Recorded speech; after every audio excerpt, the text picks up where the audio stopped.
or just True. like blaming their childhood on wherever they're at right now, right? Yes. I think it's a good perspective to share, but I also really love the perspective of the mother who is just mature enough maybe to just be like, yeah, that was where we were now. This is where we're at now. You know what Yeah. I'm saying? Yeah. Because I don't see that a lot. Like I even the people who I know, and I'm really probably speaking, this is probably really personal for me, but like even like a lot of people I know who are introspective and do understand like, oh, my childhood built character. It is what it is. A lot of those parents are not willing to grow with them in that way, and so then it just becomes a thing where it's like we can't move past it, and that's You sad. know. You know. I think. I think. I think the one thing that I still pray that I develop. Well, not the one thing because there's a bunch, Mm-hmm. but one thing that I really, really pray on, and I think I've done some work here, is forgiveness. Right? It's just Mm. like a universal concept. Mm-hmm. That's just accepting things as they are, accepting people for who they are, Yeah. and telling yourself that at any given moment, people were just doing the best they could with what they had. Yeah. Right? And I think once you tap into that, Yeah. and then like I was gonna run away, right? We'll get more on that later, but I think for me, I always found something that I like Mm-hmm. in the world Mm-hmm. and compared it to what I had in the world. Mm-hmm. And if what I had was less than, then I didn't appreciate what I had. Yeah. Okay? Mm-hmm. Now, that's kind of understandable. It's like, if you go touring brand new apartment buildings because you're getting ready to move, Yeah. and then you go back to your old apartment, which is like, not remodeled or whatever, you know what I'm saying? Mm-hmm. Uh, I used to love the Cosbys growing up. Why? Um, I guess because my like watching my family break apart because all four of us were together. Mm-hmm. My mother, my father, my little sister, and me were together in the house. Yeah. After my father left, I watched my dynamic shift to more of like a village thing. Mm-hmm. I had aunts and uncles and grandparents and babysitters now because I didn't have a two-parent household. But one of the reasons why I was attracted to the show because it gave me like a daily or weekly visual representation of family. Mm-hmm. So I appreciated seeing a black family on television because I couldn't see it at home anymore. Mm.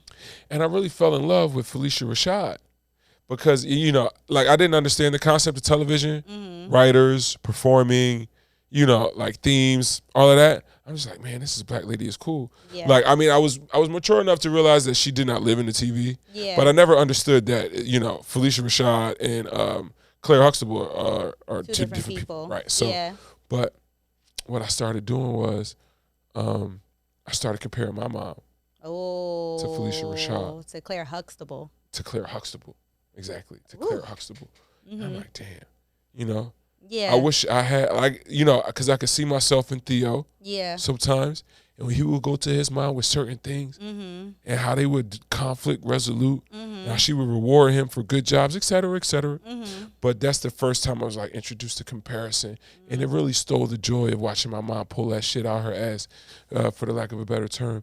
But there was a period. It wasn't just a day. It was like a period in my life where I'm like, man, my mom drink Colt 45. She smoked weed. Her favorite rapper, Rick Ross and Lil Wayne. You know what I'm saying? But I wanted the Felicia Rashad package. And for a period in my life, I kind of low-key resented my mom because I thought that this was the mom that I wanted. And when you live with a spirit of resentment for time, Yeah. it grows. It's like a mold, like a fungus. Yeah. So I almost watched it change my relationship with her. I used to look down on my mom and shame her for the same coping mechanisms that got us through Yeah. childhood and poverty and these things. So I had to be really, really careful there. And I think one of the things that I had to do, again, shout out to therapy, was like, Mike, you got to forgive this lady, right? Because you're looking at her as your mother. Yeah. But how many black women that you know with 2 kids as an adult now? I said shit a lot. Now, what you know about them and what you know about your childhood, how many other childhoods do you think were better than yours? Right. I said none. she said, Mike, you should just go hug your mom right now Yeah. because you know, like you didn't give her grace I was going to as a human because of your own personal relationship and what you thought that meant. Like you thought mom meant hot meal every night, clean clothes, all the new toys, great school, pick me up on time, you know, from 0 to 18. Yeah, back to expectations and entitlement. Yes. Yes. And I think for some people, not healing that or not forgiving that, it really changes the fabric of not only who they are, but the type of lovers that they attract. I think your two most relationships are the person you came from and the person you decide to give your life to. And I think now more than ever, there's this gap in between that time. And I think a bunch of us are doing cool things like becoming wiser, becoming more successful. But I think most of us are in a phase of everything that my parents don't owe me, my partner needs to hurry up.